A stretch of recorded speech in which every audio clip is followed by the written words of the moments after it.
అపోస్తులైన పౌలు తెస్సలోనికలకు రాసిన మొదటి పత్రిక 5వ అధ్యాయము 23 నుండి 28 వరకు చదువుకున్నాం. సమాధానకర్తయగు దేవుడే మిమ్మును సంపూర్ణముగా పరిశుద్ధపరచునుగాక. మీ ఆత్మయు జీవమును శరీరమును మన ప్రభువైన యేసుక్రీస్తు రాకడయందు నిందారహితముగాను సంపూర్ణముగాను ఉండినట్లు కాపాడబడునుగాక. మిమ్మును పిలుచువాడు నమ్మకమైన వాడు గనక అలాగు చేయును. సహోదరులారా, మా కొరకు ప్రార్థన చేయడి. పవిత్రమైన ముద్దు పెట్టుకుని సహోదరులందరికీ వందనములు చేయడి. సహోదరులందరికీ ఈ పత్రిక చదివి వినిపింపవలనని ప్రభు పేర మీకు ఆనబెట్టుచున్నాను. మన ప్రభువైన యేసుక్రీస్తు కృప మీకు తోడైండునుగాక. దేవుడి వాక్యమును దీవించునుగాక. యేసుని చేరా నా జీవితము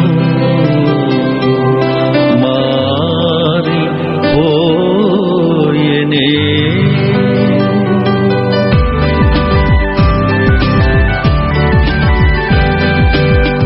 యేసుని చేరా నా జీవితము మారిపోయెనే. యేసుని చేరా నా జీవితము మారిపోయెనే. జీవితమంతా యేసుని కొరకై సాక్షిగా నేనును. జీవితమంతా యేసుని కొరకై సాక్షిగా నేనును. ఎవరేమన్నా నన్నేమనుకున్నా, ఎవరేమన్నా నన్నేమనుకున్నా, యేసునే ప్రకటింతును, యేసునే ప్రకటింతును.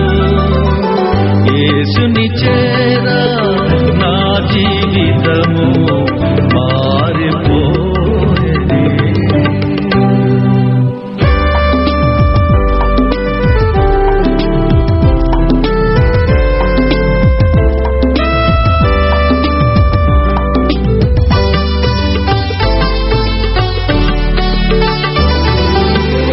చేదు బ్రతుకును మధురముగా మార్చి చితికిన నన్ను చేరదీసి,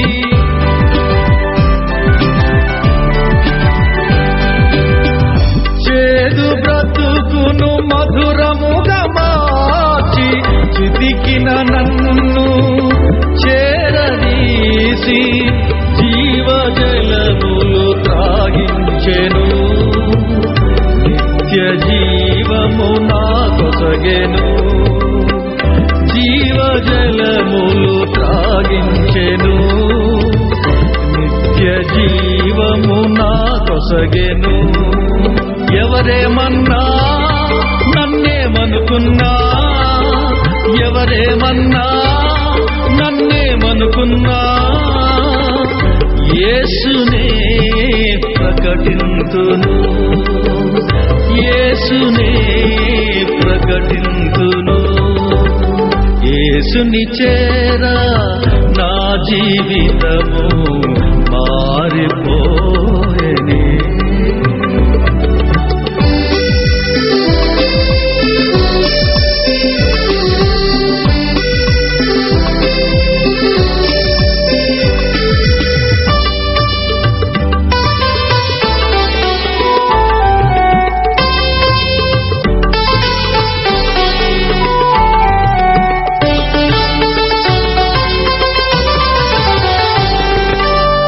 నేను చేసిన పాపములు తెలిపి జాలితో నన్ను క్షమించి వేసే,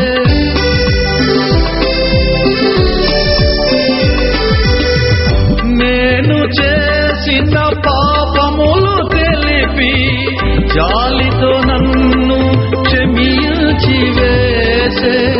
వచ్చి చూడుడి శ్రీ యేసుని, యేసయ్యను నే కనుగొంటిని.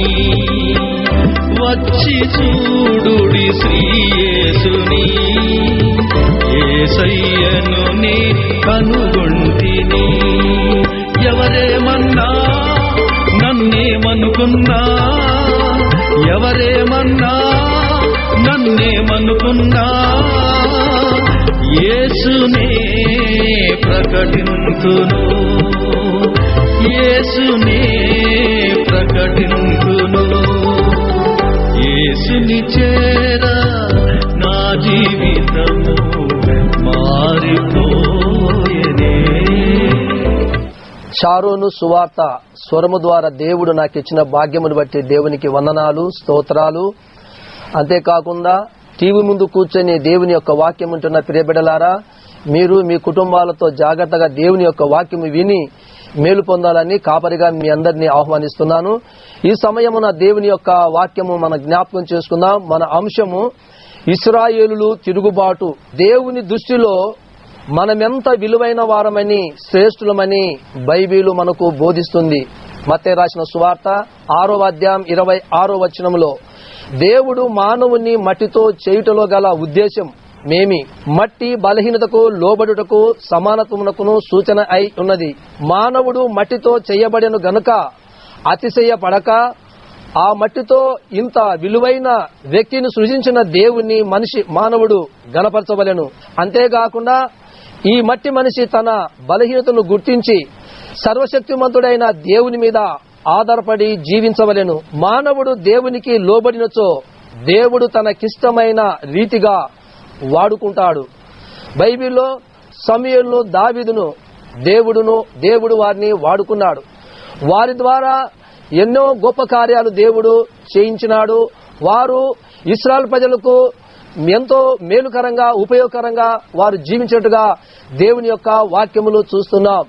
అనగా విధేయత కలిగి ఉంటే దేవుడు వారిని వాడుకుంటాడని దేవుని యొక్క వాక్యములు చూస్తున్నాం. ఒక సమూయేలును, దావీదునే కాదు, ఎవరైతే దేవుని యొక్క వాక్యములకు లోబడతారో వారందరినీ దేవుడు వాడుకుంటాడని దేవుని యొక్క వాక్యములు చూస్తున్నాం. అయితే ఇశ్రాయేలు ప్రజలు తిరుగుబాటు ఇక్కడ మనకు కనబడుతున్నది. మరి దేవుడు మోషేను పిలిచి హోరేబు కొండ దగ్గరికి రాని మోషేను దేవుడు పిలిచినాడు. దేవుడు మోషేను 40 దినాలు హోరేబు కొండ మీద ఉంచుకొని దేవుని శాసనాలు మోషేకు దేవుడు చెబుతూ రాయించినాడు. అయితే ఆ సమయంలో ఇశ్రాయేలు ప్రజలు మరి ఒక బంగారు దూడను చేసుకొని దేవునికి వ్యతిరేకంగా, ఆయన ఆజ్ఞలకు వ్యతిరేకంగా, ఆయన చెప్పిన మాటలకు వ్యతిరేకంగా వారు ఒక దూడను చేసుకొని దేవుణ్ణి ఎంతగానో వారు అవమానపరిచేట్టుగా దేవుని యొక్క వాక్యములో మనం చూస్తున్నాం. అందుకే పరిశుద్ధ గ్రంథములో ద్వితీయోపదేశ కాండము 9వ అధ్యాయము మరి 13వ వచనములో బైబిల్ ఇలాగ చెప్పుచున్నది, మరియు యెహోవా నేను ఈ ప్రజలను చూచితిని, ఇదిగో వారు లోబడనొల్లని ప్రజలు అంటున్నాడు.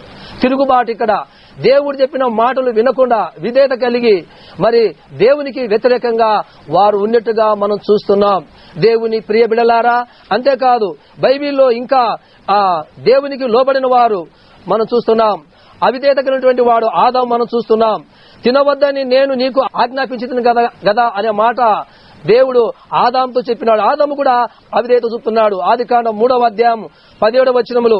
అంతేకాదు నమ్మిన ప్రతి బిడ్డ ఆజ్ఞ అతిక్రమమే పాపము. దేవుడు ఏ ఆజ్ఞలైతే చెప్పినాడో, ఏ వాక్యమైతే చెప్పినాడో అవి మనం అనుసరించాలని దేవుని యొక్క వాక్యములు మనకు తెలియజేస్తున్నాడు.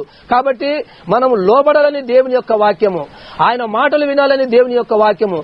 తిరుగుబాటు చేయుట దేవునికి అది ఏ మాత్రము ఇష్టమైంది కాదు. అందుకే పరిశుద్ధ గ్రంథములో దేవుడు ఇర్మియాతో ఇలాగ సెలవిస్తున్నాడు. ఏమని దేవుడు ఇర్మియాకు సెలవిస్తున్నాడంటే, ఇర్మియా 18వ అధ్యాయం 1 నుండి కొన్ని వచనాలు నేను చదువుతాను. యెహోవా యొద్ద నుండి ఇర్మియాకు ప్రత్యక్షమైన వాక్కు, నీవు లేచి కుమ్మరి ఇంటికి పొమ్ము, అక్కడ నా మాటలు నీకు తెలియజేతును. నేను కుమ్మరి ఇంటికి వెళ్ళగా వాడు తన సార మీదట పని చేయుచుండెను. కుమ్మరి జిగటమటితో చేయుచున్న కుండ వాని చేతిలో విడిపోగా ఆ జిగటమ్మను మరలా తీసుకొని కుమ్మరి తన యుక్తమైనట్టుగా దానితో మరి ఒక కుండను చేసెను. అనగా ఇశ్రాయేలు ప్రజలు తిరుగుబాటు చేసిన దేవుడు ప్రేమ గలవాడు, కృప గలవాడు. కాబట్టి దేవుడు ఇర్మియాతో చెప్తున్నాడు, నీవు కుమ్మరి ఇంటికి వెళ్ళు, కుమ్మరివాడు అక్కడ చేసేవన్నీ నువ్వు చూడమని ఇర్మియాకు దేవుడు చెప్పినాడు. ఇందులో ఒక పాఠము మనకి ఇక్కడ కనపడుచున్నది. నిజముగా మరి కుమ్మరివాని చేతిలో జిగట మట్టు ఉంటే అది ఏమాత్రం అది నష్టము కాదు, అది వృధా కాదు. అనగా అది సార మీద తిప్పినప్పుడు ఆ కుండ ఊడిపోతే జిగట మట్టితో తిరిగి మళ్ళీ సరైనటువంటి పాత్రగా చేస్తాడు. కుమ్మరివానికి మట్టి మీద, జిగట మట్టి మీద అతనికి ఎంత అధికారం ఉన్నదో సర్వ లోకములో ఉన్న ప్రతి మానవుని పట్ల దేవునికి సర్వ అధికారము కలిగి ఉన్నదని దేవుని యొక్క వాక్యములో చూస్తున్నాం. ఒక కుమ్మరివానికి ఆ జిగట మట్టి మీద ఎంత అధికారం ఉండి ఒక పాత్రను ఏ రీతిగా తయారు చేస్తున్నాడో, ఇశ్రాయేలు ప్రజలు ఒకవేళ పడిపోయినా, దిగజారిపోయినా, తిరుగుబాటు చేసినా తిరిగి నా వాక్యము విని నా మాటకు లోబడితే నేను తిరిగి వారిని మరొక పాత్రగా లేకుంటే మరొక వ్యక్తిగా, వారిని వాడుకున్న వ్యక్తిగా, గొప్ప వ్యక్తిగా నేను చేస్తానని దేవుని యొక్క లేఖనాల్లో మనకి ఇక్కడ కనబడుతున్నది. దేవుడు ఎంత ప్రేమ గలవాడు, ఎంత కృప గలవాడు. ఇంకొక మాట మనం చూద్దాం. ఇర్మియా 18:6 వచనములో, ఇశ్రాయేలు వారులారా, ఈ కుమ్మరి మట్టికి చేసినట్టు నేను మీకు చేయలేనా?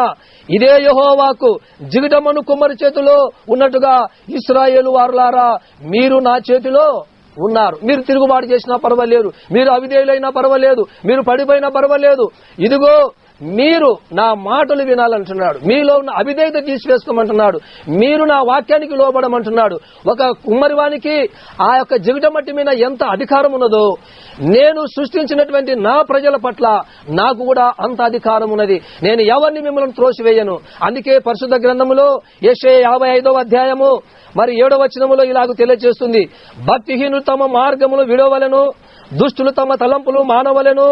వారు యెహోవా వైపు తిరిగిన ఎడల ఆయన వారి యందు జాలిపడును.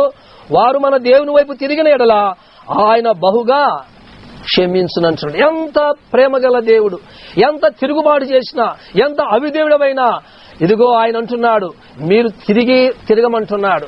మీ అవిధేయతను మీరు సరిచేసుకోమంటున్నాడు. మీ బలహీనతను మీరు సరిచేసుకోండి. మీరు తిరిగి నా వైపు వస్తే కుమ్మరివాడు జీవితమటితో ఒక మంచి పాత్ర ఎలా చేస్తాడో నేను కూడా మిమ్మలను మంచి పాత్రలుగా, మంచి వ్యక్తులుగా, నేను వాడుకునే వ్యక్తులుగా, ప్రయోజనకరమైన ఒక వ్యక్తులుగా భూలోకములో నేను చేస్తానని దేవుని యొక్క వాక్యములో మనం చూస్తున్నాం. అందుకే ఏమంటున్నాడు, వారు యెహోవా వైపు తిరిగిన ఎడల ఆయన వారి యందు జాలిపడును. తిరుగుబాటు చేసినటువంటి బిడ్డలు ఇక్కడ ఎవరైనా ఉన్నా, దేవుని వాక్యానికి అవిధేయత కలిగిన వారు ఈ సమయమున వారు దేవుని వైపు తిరిగితే, దేవుని మీద ఆధారపడితే ఆయన జాలిగల దేవుడనింది. ఎందుకు ఇలా చేస్తేవి, ఎందుకు ఇలా తిరస్కరిస్తేవి, ఎందుకు నాకు అవిధేయత కలిగి ఉండవని దేవుడు అడగడు. కానీ నువ్వు తిరగమని దేవుడు ఇక్కడ తెలియజేస్తున్నాడు. నీవు తిరిగితే, నీవు ఆయన వైపు తిరిగితే, ఆయన ఒక మాటకు లోబడితే ఆయన జాలిగల దేవుడు. మన దేవుడు జాలిగలవాడు, ప్రేమ గలవాడు అనే మాటలు మనము దేవుని యొక్క వాక్యములో చూస్తున్నాం. ఇర్మియా 18వ అధ్యాయము 7వ వచనము 8వ వచనం చూద్దాం. దానిని పెళ్లగింతుననియు విరగొట్టుదుననియు నశింపజేయుదునని ఏదో ఒక జనమును గూర్చి గాని రాజ్యమును గూర్చి గాని నేను చెప్పినగా, ఏ జనమును గూర్చి నేను చెప్పితునో ఆ జనము చెడుతనము చేయుట మానిన ఎడల. ఎంత గొప్ప దేవుడండి. కుమ్మరివాని చేతుల్లో మట్టి కాదు, జిగట మట్టి.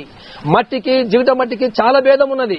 కాబట్టి జిగట మట్టి కుమ్మరి చేతుల్లో ఉంటే ఎటువంటి పాత్రగా చేస్తాడో ఆయన అంటున్నాడు, ఇప్పటికైనా మీరు ఇక్కడ టీవీ ముందు కూర్చొని వాక్యం ఉంటున్నటువంటి నీవు, నేను, మనము ఇప్పటికైనాను మన బలహీనతను మనం సరిచేసుకొని మనము దేవుని తట్టు తిరిగితే, ఇదిగో మన బలహీనతను సరిచేసుకొని ఆయన సన్నిధిలో ఒప్పుకుంటే ఆయన మరొక పాత్రగా చేస్తానంటాడు. మన చెడుతనమును మానిన ఎడల.